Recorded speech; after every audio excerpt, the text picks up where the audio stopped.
Hey everybody, in this video I'll be looking at all the spells from the Elementalist Wizard School from the game of Frostgrave 2nd edition and comparing those spells to their 1st edition versions.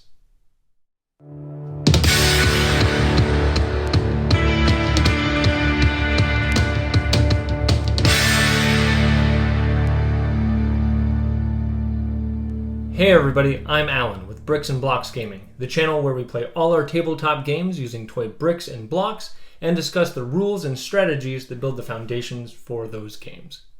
Be sure to check the description box below for timestamps for this video, links to some of our other Frostgrave content, and a link to a PDF from Osprey Games' official website that gives all the rules for all the spells from Frostgrave 2nd edition. This video does assume at least some familiarity with either the 1st or 2nd edition of Frostgrave, and it's also part of a 10 video series where I'll be looking at each of the wizard schools from Frostgrave 2nd edition and discussing all of their spells, looking at which, if any, spells have been removed, any spells that have been slightly changed or completely overhauled, any new spells for the school, and my personal opinion about how the changes will affect the school. In 1st edition, Elementalists were well known for frying their opponents from clear across the battlefield with powerful magical attacks, or for building up walls in the middle of the battlefield. Their spell list fit in well with the original experience point table, which rewarded your wizard for personally taking out members of your opponent's warband. But now we'll take a look at the bricks and blocks of the 2nd edition spells for the Elementalist school. For starters, this school retains all 8 of its original spells, so none were removed or added. With those spells, there were a lot of minor tweaks and clarifications, but no total overhauls. Call Storm summons a storm that makes arrows and crossbow bolts blow in the wind, giving a -1 penalty to those shooting attacks for the remainder of the game.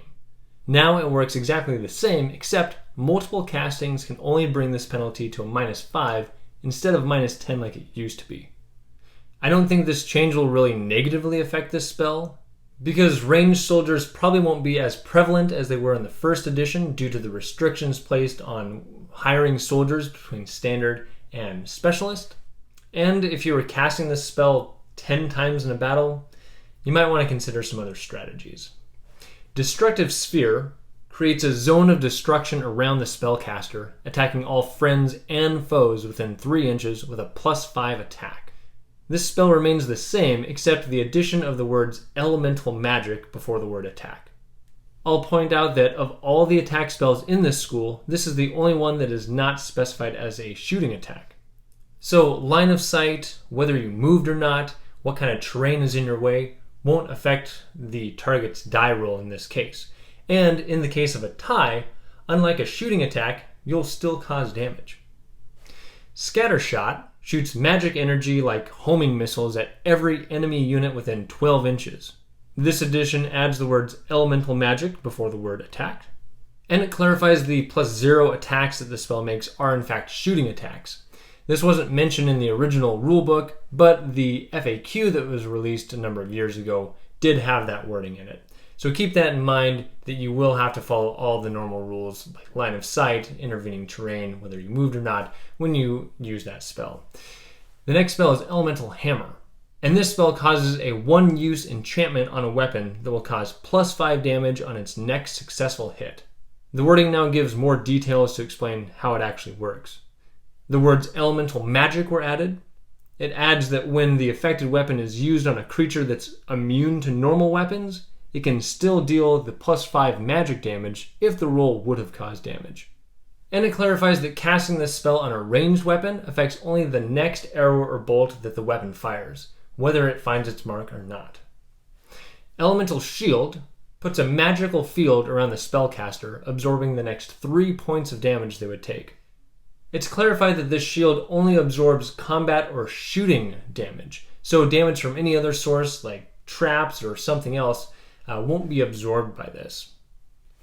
Wall causes a 6-inch by 3-inch tall wall of earth to rise up on the battlefield. The range now is increased to 10 inches instead of 6 inches. Before, you would roll at the end of every turn, and on a 17 or higher, the wall would disappear. Now it disappears on a 1 to 4. It's the same percentage chance of the wall disappearing, but it's more consistent with low numbers are bad, high numbers are good. Also, now with the spell, you don't have to roll on the turn it was actually cast. So that does make the spell slightly more reliable than it was before, and with the added range, I think we'll probably see a lot of walls popping up on the battlefield. Elemental Ball hurls a ball of energy toward a target that explodes on impact into a +5 shooting attack. This spell has two major changes. First, the range is reduced from 24 inches to 16 inches, and the radius effect has reduced from 1.5 inches down to only 1 inch. Also, the words Elemental Magic have been added before the word attack. And now it uses the target to determine cover or intervening terrain for all those affected by the spell, which makes it a little simpler rather than figuring out various lines of sight for everyone affected. I think the changes to the range, but more importantly to the blast radius of the spell, is going to greatly affect the usefulness of this spell, especially since this spell targets a figure. It can't just target a point on the battlefield. So your opponent just simply needs to make sure their soldiers aren't within an inch of each other. Unless you're big on casting the spell into melees where everybody's grouped together and you might end up hitting your own guy. Now on to what's probably one of the most debated spells from the first edition, which is Elemental Bolt. It fires a devastating magical blast at one target. This spell has also had its range reduced. Where it used to be anywhere in line of sight, it's now just 16 inches. The words Elemental Magic have been added, and it is now a +7 instead of +8 shooting attack. This spell is still quite good. However, the reduced range means it's going to be used differently. You won't be able to just stand on one side of the board and lob bolts clear across the battlefield anymore. You'll have to get up close to your enemy to use this spell. All of these changes combined have weakened the Elementalist a bit, but I think that change is a good thing because the Elementalist has always felt a bit overpowered, at least in my opinion.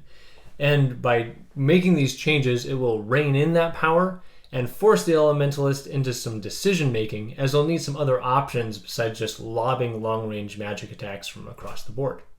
I would have liked to have seen more changes to Call Storm, as I've never seen anybody champion that spell. Perhaps if it caused a -2 to all shooting attacks, or if it had a lower casting number. But maybe as it is, it's a good spell to use before you can get into range for all your attack spells now. The Wall spell was already pretty powerful, and now with its increased range and its slightly better reliability, I think we're going to see a lot more walls popping up through the ground in the Frozen City. And those are the Elementalist spells from the second edition. If I missed a change or if I got something wrong, let me and the community know in the comments below, as my goal with these videos is to create an accurate resource for players. I want to thank you for watching, and if you enjoyed this video, feel free to click like, add a comment, or subscribe so you can keep up with all the content that I'm releasing. And with that, I'm Alan with Bricks and Blocks Gaming, and I'll see you on the next video.